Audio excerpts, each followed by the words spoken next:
Are you looking to sharpen your budgeting skills? You're in the right place. Welcome to the Budget Couple Podcast, where we talk about life, family, and how to afford it. And now, the Budget Couple themselves, Nate and Danielle. Welcome to the Budget Couple Podcast. I'm Nate. And I'm Danielle. And this week we're going to be responding to some listener questions. One in particular, because our contact form is finally working again. Again, I apologize about that.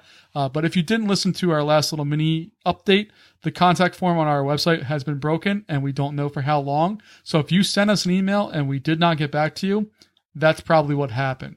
So just go ahead and resubmit that question to us if you could. We'd really appreciate it, and we will be very happy to answer the question for you. And also, just to add, we are happy for more questions, but we're also happy to hear more about your New Year's resolutions. In our last episode, we talked about what some of ours were, and we're really curious to hear what yours are. Absolutely. So that's another good topic. All right, to get into our most recent listener question here, they ask, we'd love to hear what you would suggest is a good number to save for each child's education. Or are you trying to reach a certain percentage of college costs, thinking that there may be scholarships or grant money coming along the way? Okay, so we're going to answer this in a couple of different phases. We're going to start off by talking about what we're currently doing, what we may plan on doing, and then kind of where the mindset should be when you think about college saving for your kid or kids. So right now we invest into Maryland's 529 plan. And 529 is just an educational savings style account. It's an investment fund, but it's for education purposes, and it's taxed differently than other things. It's the long and short of it. It's not that complicated. Every state, for the most part, has one, and you can invest into any state's 529 plan. In general, you invest into the state that you live in. So we live in Maryland, so we invest in Maryland's. Maryland's also happens to have really good options for us, so we researched, and that's the one we liked. So that's the one that we went ahead and invested in. So we have one child, and he is 3.5 or just about right now. And we actually opened the Maryland 529 plan for him. I believe it was his first month, if not like the second. Yeah, it was really it was pretty early on. And so our plan is to fully cover his tuition. We don't want him to have to take out any loans or cash flow anything himself. We both got our colleges completely paid for. So we just like to do the same for him. That's our goal for this. Yeah, we're paying it forward because that's an unbelievably generous gift that we both received. And just to add, the type of 529, Maryland actually offers two different types. One is prepaying tuition credits, and you pay them at the rate that it currently is today. So that could be a pretty big savings if you are doing that 18 years before your kid goes to college. We decided not to do that. We decided to use their investment plan instead. And so that is just actually a T. Rowe Price investment plan. And it comes with pretty normal rates of return, as you would see in like a normal. In any normal investment account, you kind of have rates of return on there. So it kind of varies with the stock market. It goes up and down, whereas the prepaid tuition, it's a set price and you just pay into that. Yep. So that's what we chose for him. There could be different options in whatever state you're at. And our goal with him was to cover around $20,000 a year or so in college tuition costs. That's basically what college costs roughly right now. That's counting the cost of tuition and room and board, meal plan, all that stuff. So $20,000 a year is what we want to plan on covering. And it should be able to cover a state college and 4 years. That was kind of our goal. I went 5 years, but that's okay. And I went out of state. So we're assuming he's going to go for 4 years in state to a public institution. Right now, that's around $20,000 a year on average nationally, though some sites will tell you a little bit lower. It's, just on average here. So that's kind of what we're going for. Right. So what we did was we took those numbers and put them into an online calculator, assuming that the cost of college right now is roughly $20,000 a year, and it's going to accrue at about 5% a year on average. What we did was we put in those numbers, came out, and we found that we needed to generate about $100,000 of savings, or to get that into his account.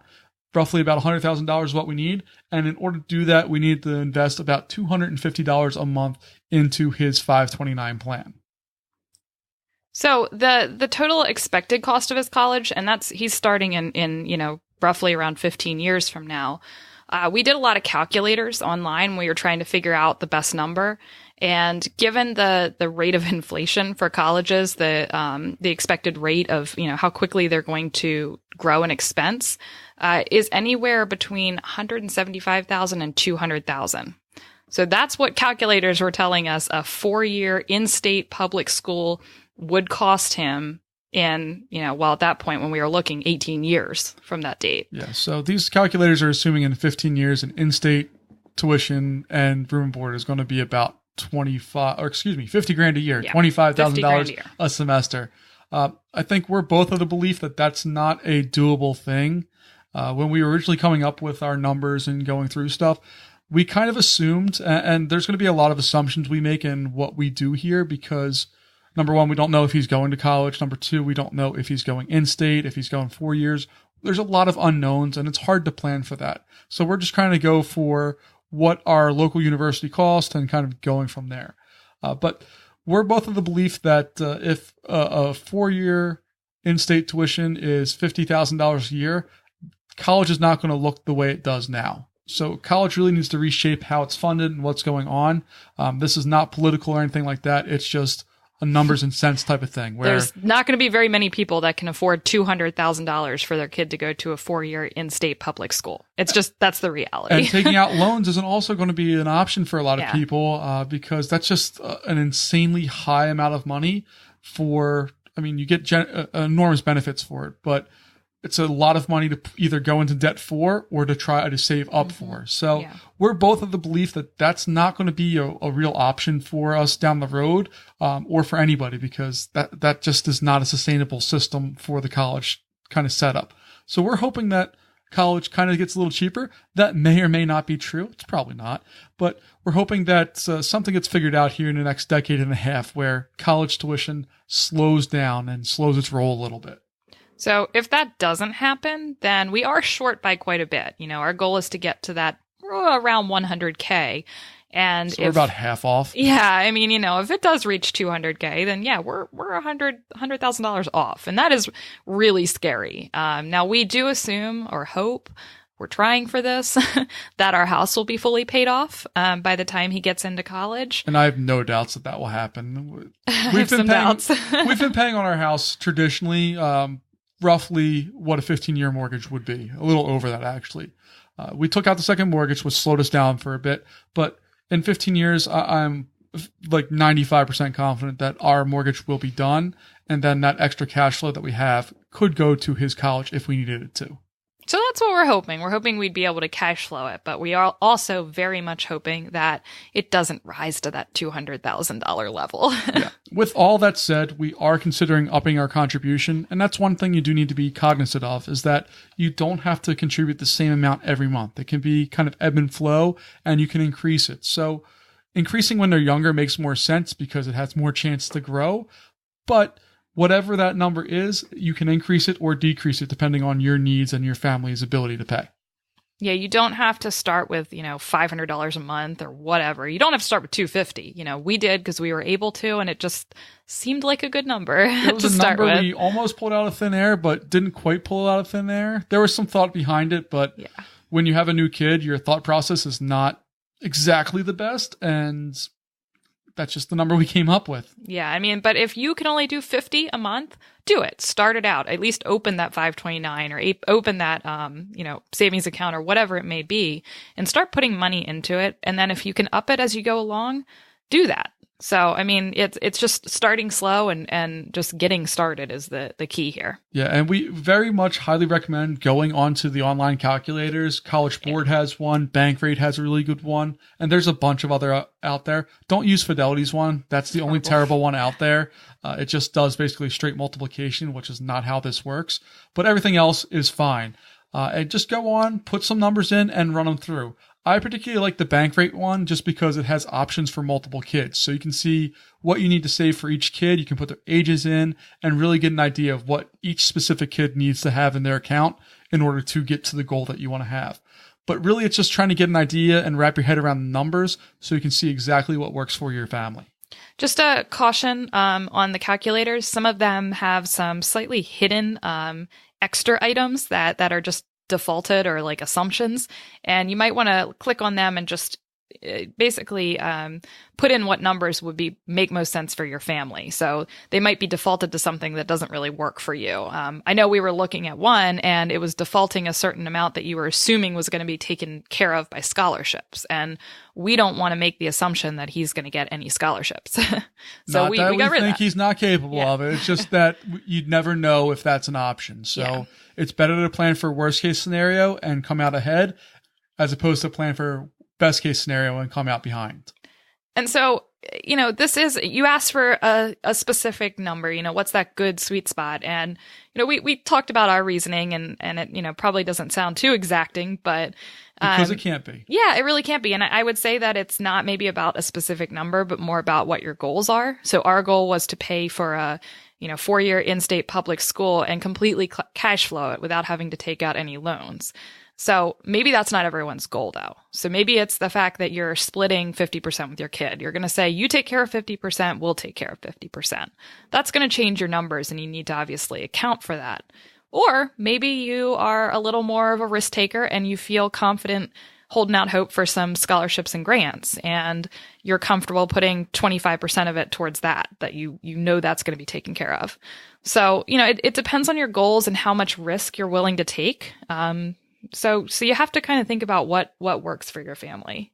And researching this question and just looking over some online suggestions and things that we've done, we came up with a couple of other suggestions that you may want to take a look at. One of them is, once your kid is out of diapers, you save money every month because diapers are expensive and you no longer need to buy them. Instead of using that money for something else, throw it into the college account.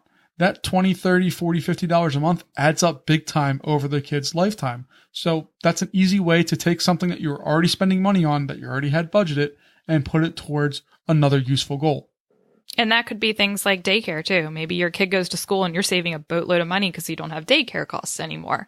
Maybe you can put a portion of that into their college fund instead. So anywhere where you have some opening up in your budget, instead of just using it for more going out or something, maybe toss it into the college fund. So that's just one suggestion we saw that we liked. Also, we are considering, how far we live from some of the really good in-state schools. We're not far from a good in-state school. So there is that chance that he will live with us for at least some of the time. And that would save a lot of money on room and board, because that's the majority of the cost. Yeah, if you take college tuition, generally double it, and that covers room and board, or even a little more, because room and board generally, college tuition generally around $8,000 a year in our area, but room and board's roughly $12,000 a year. So that's kind of something that we could do, and we could save $12,000 a year if he lived at home with us. Now, that may not happen. That's another assumption. But if you know you're going to go there, if you know it's going to happen, if you have a family tradition and by God, they're going to live in that family tradition, that might be something you could consider.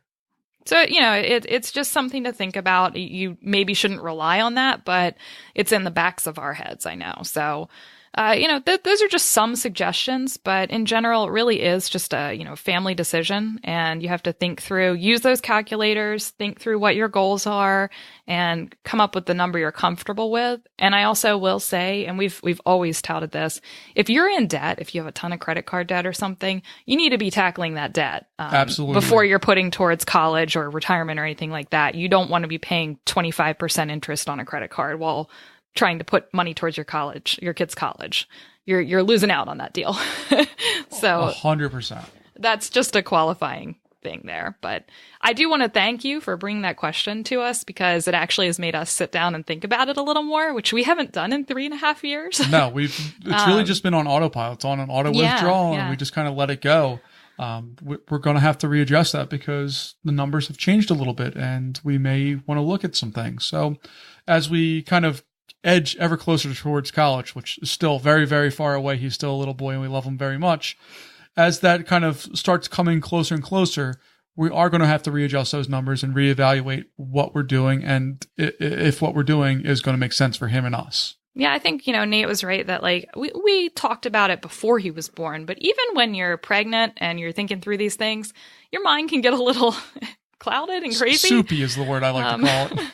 So, we thought about it then, and we made our plans, and we stuck with it, and we opened the account and we put money towards it.